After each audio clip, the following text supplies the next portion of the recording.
Certains malfaiteurs profitent de la crise sanitaire mondiale. Faux banquiers, faux nettoyeurs, faux masques ou encore faux gel. Les imposteurs rivalisent d'ingéniosité pour trouver de nouvelles arnaques. On a eu beaucoup d'escroqueries au début de la période de confinement. Parce que notamment il y a eu une vraie période d'urgence, de sidération qui fait que les cibles ont été, je pense, particulièrement vulnérables aux escrocs. Au début, c'était massivement les escroqueries pour la vente de masques, de gel, etc. Et le deuxième mode opératoire est apparu beaucoup plus tard, qui s'adresse là aux grandes entreprises pour essayer de les convaincre d'abonder un fonds de solidarité nationale. Ce pharmacien a failli se faire piéger. Il y a quelques jours, il reçoit ce bon de commande de gel et de masques. Le procédé l'intrigue, car il connaît bien l'entreprise concernée. Franchement, il y avait de quoi être intéressé par cette proposition, sauf que je connais personnellement le dirigeant de cette société, donc j'étais très étonné qu'il ne m'en ait pas parlé. Et puis également, ce qui peut alerter, c'est le règlement à la commande. Donc là, je lui ai passé un coup de fil et on a découvert le poteau rose, quoi, clairement. L'identité du groupe pharmaceutique a été usurpée. L'entreprise décide de porter plainte et prévient les 22 000 pharmacies françaises. Mais il est déjà trop tard. Plusieurs sont tombés dans le panneau. Des escroqueries de 1 500 à 10 000 euros.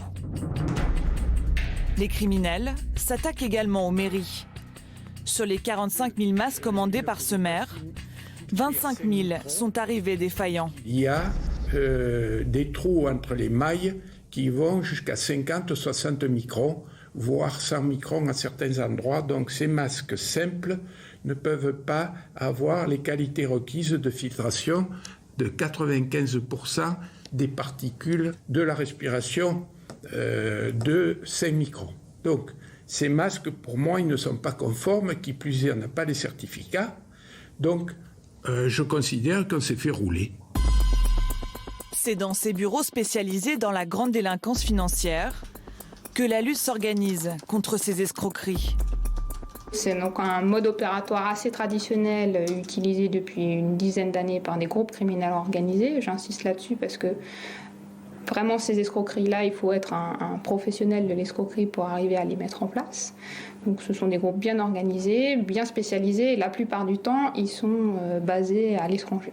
Avec les moyens numériques, ça facilite cette infraction somme toute classique. Ça la facilite de deux manières. La première, c'est parce qu'on peut attaquer plus de cibles en même temps grâce aux mails. Et puis la seconde, c'est aussi qu'ils utilisent des outils d'anonymisation. Alors soit numérique au sens connexion de l'ordinateur, soit plutôt au sens de la téléphonie, pour justement s'anonymiser un maximum et essayer de rendre les investigations plus complexes. Dernière arnaque en vogue, des SMS envoyés directement aux particuliers pour prévenir qu'ils auraient croisé un malade du Covid. Le message demande de cliquer sur un lien afin de récupérer des informations personnelles.